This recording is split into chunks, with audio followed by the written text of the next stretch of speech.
آپ کے نور سے پیدا ہوا، آپ کے تصدق میں فرشتہ بنا ہے، اس کو جب یہ اعزاز ہے کہ وہ لمحوں میں سدرا سے سدرا کہاں 7 آسمان کے اوپر ہزاروں میل دور، وہاں سے فرشتہ لمحوں میں آتا ہے اور لمحوں میں چلا جاتا ہے، تو سرکار دو جہاں صلی اللہ علیہ وسلم تو نور مطلق ہیں، آپ تو فرشتوں کے بھی اصل ہیں۔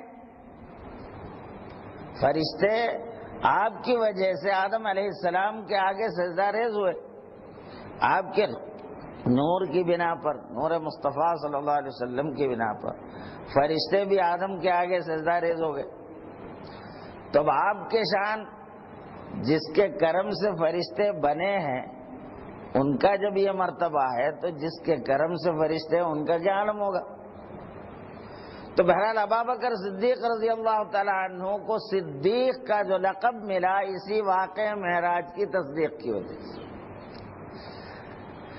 آپ اور ہم کو یہ واقعہ، میں یہ سب چیزیں، یہ باتیں اس لیے عرض کر رہا ہوں کہ عمومی طور پر معراج کے واقعہ جو ایک معجزہ ہے، معجزہ کہتے ہیں اس واقعے کو جو عادتاً ممکن نہ ہو، اللہ تعالیٰ کسی نبی کے واسطے سے ایسے کام کو ظاہر فرمائے۔ اگر اللہ تعالیٰ خود راست کوئی کام کرے تو قدرت کہلاتا ہے، اگر وہی کام جو قدرت میں شامل ہے اللہ تعالیٰ اپنے نبی کے واسطے سے ظاہر کرے تو اسے معجزہ کہا جاتا ہے، اگر کسی ولی کے ذریعے ظاہر ہو تو کرامت کہا جاتا ہے۔ تو معجزہ ہے یعنی رسول اکرم صلی اللہ علیہ وسلم کی عظمت شان جو کائنات میں کسی کو نصیب نہ ہوئی نہ ہوگی سوائے آپ کے، ایسی عظمت اور ایسی شان اللہ تعالیٰ نے اس رات آپ کو عطا فرمائی۔ اور ہم غلاموں کو یہ فخر ہے کہ ہم ایسے آقا کے ہم امتی ہیں۔ اس لیے معراج کے عنوان کو سنتے سنتے فی الحقیقت غلامان مصطفیٰ کی معراج ہو جاتی ہے، اور معراج میں پورے سرکار دو جہاں صلی اللہ علیہ وسلم ہم غلاموں ہی کی فکر کیے ہیں، ہمارے لیے ہی پورے بندوبست کیے ہیں۔ جب بھی موقع ملا حضور صلی اللہ علیہ وسلم کا اپنے غلاموں کی بھلائی کے لیے، امت کی بھلائی کے لیے آپ نے فکر کی، دربار الہی میں جب بھی موقع ملا اپنی امت کے بارے میں درخواست کی۔ خیر وہ واقعات میں انشاءاللہ آئے گا۔ تو میں عرض کر رہا تھا پروردگار عالم نے سب سے پہلے ہر قسم کے شکوک کو دور کرنے کے لیے اور ایمان والوں کے عقیدے کو مضبوط کرنے کے لیے سب سے پہلے جو لفظ لایا ہے اس آیت مبارکہ میں وہ ہے سبحان، پاک ہے اللہ تعالیٰ کی ذات، یعنی اللہ کی ذات میں کسی قسم کی کمی، کسی قسم کی عیب کا کوئی شک و شک، کوئی مومن تو ایسا خیال بھی نہیں کر سکتا۔ تو اللہ تعالیٰ ہر اس عیب سے پاک ہے، ہر نقص سے پاک ہے، اور مخلوق کے تمام کیفیتوں سے اللہ تعالیٰ پاک ہے۔ تو ایسی پاک ہستی نے سیر کرائی، بظاہر تو جبریل علیہ السلام کو بھیجی، اللہ تعالیٰ نے جبریل علیہ السلام کو حکم فرمایا کہ جاؤ میرے حبیب حتیم پاک محرم میں سو رہا ہے، جاؤ میرے حبیب کو لے کر آؤ، تمام اہتمام کے ساتھ، ہر قسم کی تیاریوں کے ساتھ میرے حبیب کو وہاں سے بڑے استقبال کے ساتھ وہاں سے لے کر آؤ۔ تب جبریل علیہ السلام ہزاروں فرشتوں کی معیت میں، میکائیل علیہ السلام، جبریل علیہ السلام، اسرافیل علیہ السلام، سارے فرشتے، ان کو اللہ تعالیٰ نے آج کی تمہاری ڈیوٹی یہ ہے کہ میرے حبیب کی خدمت میں حاضری دو۔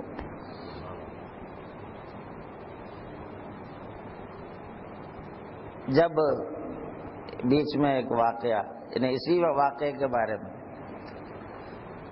جب سرکار دو جہاں صلی اللہ علیہ وسلم براق پر سوار ہو رہے تھے، میں بیچ کے واقعات کو حذف کر کے آگے بڑھ کے بول رہا ہوں، تو سارے فرشتے، جبریل علیہ السلام ایک طرف، میکائیل علیہ السلام ایک طرف، جو فرشتوں کے سردار ہیں یہ جبریل علیہ السلام، میکائیل علیہ السلام، اسرافیل علیہ السلام، یہ تمام فرشتوں میں سب سے افضل ترین فرشتے کہلاتے ہیں۔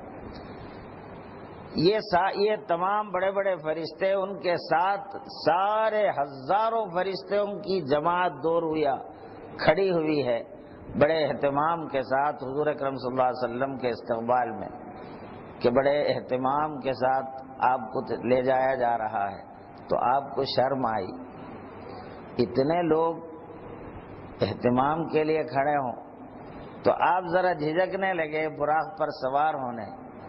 تو فرشتوں نے عرض کیا کہ اللہ کے رسول، آپ ہمارے اس استقبال اور ہمارے اس خدمت سے بالکل بھی جھجکیے مت، اس لیے کہ ہم ہزاروں برس کی عبادت کے بدلے میں یہ خدمت اللہ سے مانگ کر حاصل کی ہے۔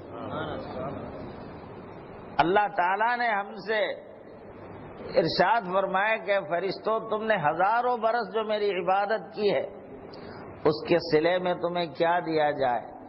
تو ہم نے صلے میں یہ مانگا کہ کسی نہ کسی موقع پر اے اللہ تیرے حبیب کی خدمت کا ہمیں موقع ملے۔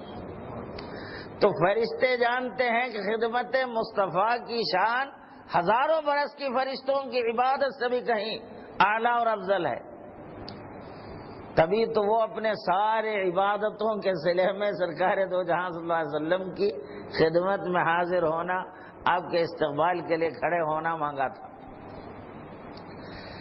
تو بہرحال حضور صلی اللہ علیہ وسلم کی شان اور عظمت، آپ مکے کی سرزمین میں اللہ تعالیٰ نے آپ کی وجہ سے سارے عالم کو پیدا فرمایا،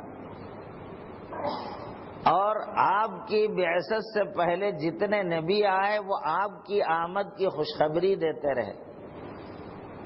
ہر نبی اپنے دعاؤں میں سرکار دو جہاں صلی اللہ علیہ وسلم کو وسیلہ بنا کر ہر نبی اپنی زندگی میں دعائیں کرتے رہے۔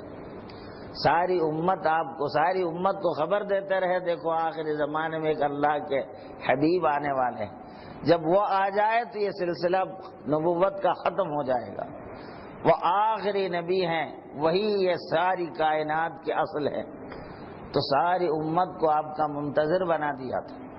ایسے حبیب اللہ تعالیٰ کے مکے کے سرزمین پر دشمنوں کے طعنے سن رہے ہیں، تشنے سن رہے ہیں، فترے کھا رہے ہیں، تکلیفیں جھیل رہے ہیں، اور کیا کیا آپ کو مصائب کفار کی وجہ سے جھیلنا پڑا، اس کا تو اندازہ بھی نہیں کر سکتے۔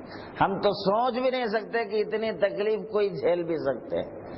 3 سال تک تو آپ بنو ہاشم پورے خاندان کو ایک پہاڑ کے دامن میں پناہ لینا پڑا، آپ کا سارا عرب آپ کا مقاطعہ کیا، نہ کوئی کھانے پینے کی چیز آپ کے پاس پہنچنے پائے، نہ آپ سے کوئی خرید و فروخت کیا جائے، نہ کوئی لین دین کیا جائے، جیسے معاشرتی مقاطعہ جس کو کہتے ہیں۔ تو عرب کے لوگ آپ سے سرکار دو جہاں صلی اللہ علیہ وسلم اور آپ کے ماننے والے، آپ کی حمایت میں رہنے والے تمام سے مقاطعے کا اعلان کرے، معاشرتی مقاطعہ، جس کی وجہ سے شعبہ ابی طالب جو ایک پہاڑ کا دامن ہے، وہاں سرکار دو جہاں صلی اللہ علیہ وسلم اور آپ کے اصحاب اور آپ کا خاندان 3 سال تک مقاطعے کی حالت میں زندگی بسر کرتے رہے، کوئی پرسان حال نہیں۔ کبھی ایک چمڑا، کہیں سے ایک چمڑا ملتا تو اس کو جلا کے ایک بار چوس لیتے، پھر اس کو رکھ لیتے، پھر شام میں اس کو چوس لیتے، یعنی مطلب غذا نام کو نہیں ملتا تھا انہیں۔ اتنی تکلیف میں، کٹھن حالت میں سارے بنی ہاشم 3 سال تک گزارا کیا۔ اتنی تکلیف حبیب صلی اللہ علیہ وسلم نے کیوں برداشت کیا؟ حق تعالیٰ کی حکمت تھی، مصلحت تھی۔ لمحوں میں اللہ تعالیٰ زمین آسمان کو بدل سکتا ہے، مگر اللہ تعالیٰ کی حکمت تھی کہ حبیب یہ مصلحت ہے، حجت کا اتمام ہے، اس کے لیے آپ ذرا صبر کیجئے۔ فاصبر بحکم ربک، آپ اپنے رب کے اس حکم اور فیصلے کی وجہ سے صبر کیجئے، آپ کا مقام تو ہمارے آنکھوں میں ہے۔ فاصبر لحکم ربک فانک باعیننا، اے حبیب آپ تو ہمارے آنکھوں میں ہیں، آپ کہاں یہ زمین و آسمان، زمین میں پھرنے والے ہیں۔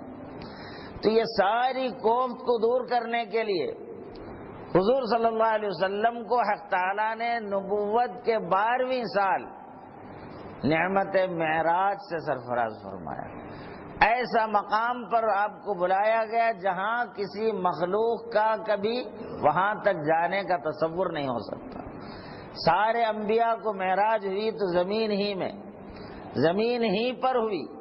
ابراہیم علیہ السلام کو ملکوت السماوات والارض، زمین و آسمان کے مملکت حکومت جو اللہ کی ہے وہ آپ پر کھول دیا گیا، اور آگ میں ڈالتے ہوئے آپ کو معراج، اللہ تعالیٰ کا قرب کی نعمتیں، اللہ تعالیٰ کی حکومت، آگ میں ہر چیز میں اللہ تعالیٰ کی جو کارکردگی ہے وہ سے اللہ تعالیٰ نے آپ پر منکشف کر دیا، جس کی وجہ سے آپ کو کوئی کوفت نہیں، کوئی تکلیف نہیں، اطمینان سے وہ سارے مراحل آپ نے طے کر لیا. تمام انبیاء علیہم السلام کو یہیں پر معراج ہوئی. جب جبریل علیہ السلام آپ کو لینے آئے تو آپ نے پوچھا کہ جبریل مجھے کہاں چلنا ہے؟ تو کہا کہ اللہ کے رسول، آپ کو اللہ نے اس مقام تک بلایا ہے جہاں کسی بشر کے لیے، کسی بھی مخلوق کے لیے آج تک وہاں کوئی گزر نہیں تھا. اللہ تعالیٰ، اس میں یہ بھی شک ہو سکتا کہ اللہ کے دیدار کے لیے، اللہ کے قرب کے لیے آسمانوں پر بلانے کی ضرورت کیا ہے؟ اللہ تو آسمان کے اوپر تو بیٹھا ہوا نہیں ہے، یا اللہ تعالیٰ عرش کے اوپر کوئی تخت ہے اس کے اوپر بیٹھا ہوا ہے، ایسا تو نہیں ہے. اللہ تعالیٰ مطلق ہے، اللہ کی نور، اللہ کی ذات مطلق ہے، کوئی ایسا مقام نہیں جہاں اللہ نہیں. تو اللہ کے لیے، اللہ کے دیدار کے لیے یا حق تعالیٰ کی قربت کی خاطر آسمانوں پر بلانے کی تو کوئی ضرورت نہیں. اس لیے اللہ تعالیٰ نے خود اس آیت میں اس کا جواب مرحمت فرمایا ہے، لِنُرِيَهُ مِنْ آیَاتِنَا، ہماری آیتیں، ہماری نشانیاں آپ کو دکھائیں کہ کائنات میں اللہ تعالیٰ کی جو سب سے بڑی نشانیاں ہیں. لَقَدْ رَآ مِنْ آیَاتِ رَبِّهِ الْكُبْرَى، بلا شبہ آپ نے دیکھا اپنے رب کی بڑی بڑی نشانیاں. الواح، لوح محفوظ کو آپ نے معائنہ فرمایا اور اس پر قلم کا چلنا معائنہ فرمایا، جنت کا معائنہ فرمایا، جہنم کا معائنہ فرمایا، سدرۃ المنتہا کا معائنہ فرمایا، پھر عرش الہی کا معائنہ فرمایا، اور جتنے ایسے مقامات جہاں کسی انسان کا تصور بھی نہیں، ایسے تمام مقامات پر حضور اکرم صلی اللہ علیہ وسلم کو حق تعالیٰ لے جا کر وہ سارے مناظر آپ کو دکھایا. جن جن باتوں پر تمام ایمان والوں سے غیب پر ایمان لیا گیا ہے، بے دیکھے ایمان لانے کا حکم کیا گیا ہے. ہم جنت پر ایمان رکھتے ہیں مگر ہم نے جنت کو دیکھا نہیں ہے. ہم دوزخ پر ایمان رکھتے ہیں مگر ہم دوزخ کو دیکھے نہیں. ہم قبر کے عذاب پر، قبر کے ثواب پر ایمان رکھتے ہیں مگر ہم دیکھے نہیں ہیں. ہم یہ کسی بھی واقعات جو حشر میں آنے والے ہیں، پل صراط پر، میزان پر، سارے مراحل پر ہم ایمان رکھتے ہیں، اور ہمیں حکم کیا گیا ہے کہ بے دیکھے ان باتوں پر ایمان رکھو. کیوں؟ دیکھنے والے کو دکھا کر اللہ تعالی ہماری گواہی کو پورا کر دیا ہے کہ رسول اکرم صلی اللہ علیہ وسلم کو یہ ساری چیزیں آنکھوں سے آپ نے مشاہدہ فرمایا، آپ دیکھ کر گواہی دی، اور ہم آپ کی گواہی پر گواہی دینے والے ہیں. ورنہ ہماری گواہی کہاں سے ہی ہوتی؟ اگر ہم گواہی دیتے اشہد ان لا الہ الا اللہ، ہم گواہی دیتے ہیں کہ اللہ کے سوا کوئی الہ نہیں، ہم اللہ کو تو دیکھے بھی نہیں، ہم گواہی کیسا دے رہے ہیں؟ تو ہماری گواہی قائم ہے، بنیاد ہے محمد الرسول اللہ صلی اللہ علیہ وسلم کی گواہی پر. آپ نے دیکھ کر گواہی دی، آپ کی گواہی پر ہم گواہی دیتے ہیں. ورنہ ہم کو کیا پتا اللہ کون ہے، اللہ کہاں ہے؟ اگر کوئی عقل مند، جیسے دنیا میں بڑے بڑے فلاسفر پیدا ہوئے ہیں، تو عقل کے گھوڑے اگر دوڑاتے تو زیادہ سے زیادہ اتنا معلوم ہوتا کہ اس کائنات کا نظام کو قائم کرنے والا، اس کا پیدا کرنے والا کوئی ذات موجود ہے. اتنا کوئی عقل سے سمجھ سکتا ہے. کیونکہ نظام کائنات پر غور کرنے سے اس کے بنانے والے کا پتہ ضرور ملتا ہے، ورنہ یہ نظام ایسا قائم نہیں رہ سکتا۔ ایک بنانے والا، ایک حاکم